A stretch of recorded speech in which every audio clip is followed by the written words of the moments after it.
சாய் பக்தர்களுக்கு என் அன்பு வணக்கங்கள். ஓம் சாய்ராம். என் அன்பு குழந்தையே, வெகு நாட்கள் ஆகியும் உன்னை விட்டு பிரிந்த உன் துணை உன்னுடன் வாழ ஏன் தயங்குகிறார்? உன்னோடு வாழ விடாமல் தடுப்பது யார் என்று நீ அனுதினமும் புலம்புகிறாய். உன் மனதில் 1000 கேள்விகள் ஓடுகிறது.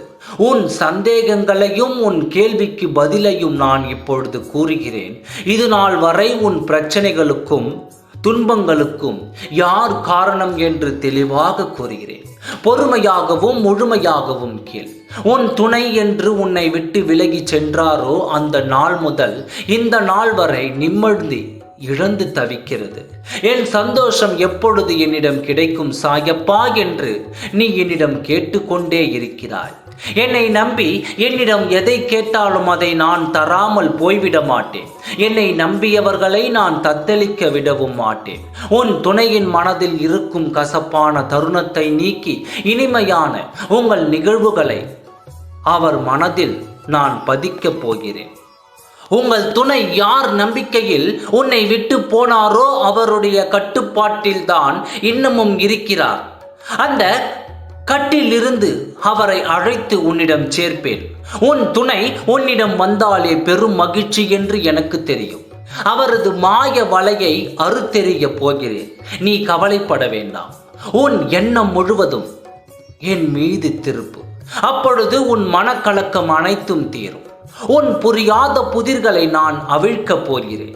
என் வாழ்க்கையில் எப்பொழுதும் சிக்கலும் துன்பமும் இருந்து கொண்டே இருக்கிறதே என்று நீ நினைக்கிறாய் அல்லவா? அப்படி நினைத்து நீ கலங்காதே. எல்லாம் மாறும் நேரம் வந்துவிட்டது. தெளிந்த நீரை போல் உன் வாழ்க்கை மாறப்போகிறது. வாழ்க்கை என்பது சக்கரம் போல்தான். அது சுழன்று கொண்டுதான் இருக்கும். அதில் இருக்கும் மனிதர்கள் சுற்றி கொண்டே இருப்பார்கள். இதில் இன்பம் துன்பம் அனைத்தும் மாறி மாறி வரும். அதில் சிலருக்கு இன்பம் அதிகமாகவும் சிலருக்கு துன்பம் அதிகமாகவும் கிடைக்கும். ஆனால் இன்பம் துன்பம் என்று யாருக்கும் நிரந்தரம் இல்லை. உன் வாழ்வில் இதுவரை நடந்தது உன் கர்ம வினையின் காரணம்தான்.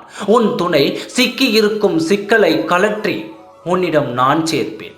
ஆழம் தெரியாமல் காலை வைத்து விட்டால் இப்பொழுது உன் துணையால் அதிலிருந்து மீட்டு வர முடியாமல் தவிக்கிறாய். நான் அவரை மீட்டு எடுக்கிறேன், கவலைப்படாதே. உன் கண்ணீர் வீண் போகாது. உன் மகிழ்ச்சியை திரும்ப கொடுப்பேன். இது நாள் வரை இருந்தாய் அல்லவா? இன்னும் சிறிது காலமே உன் துணை உன்னிடம் சேர்ப்பேன். எதற்காகவும் கலங்காதே. இது என்ன வாழ்க்கை என்று வாழ்க்கையை வெறுத்து விடாதே. என் துணை என்னிடம் சேரவில்லை என்றால் என் உயிரையே மாய்த்து கொள்வேன் என்ற எண்ணத்தை முதலில் நீ மாற்று. நீ என்னை நம்பும் பொழுது இப்படிப்பட்ட வார்த்தைகள் உன் வாயிலிருந்து வரக்கூடாது. இத்தனை நாள் பொறுமையாக இருந்துவிட்டாய். இன்னும் சிறிது காலம்தான் நிம்மதியாக இருக்கப் போகிறாய். உன் சந்தோஷங்கள் எல்லாம் திருப்பி தருகிறேன். கவலைப்படாமல் இரு. நான் பார்த்து கொள்கிறேன். ஓம் சாய்ராம். நன்றி, வணக்கம்.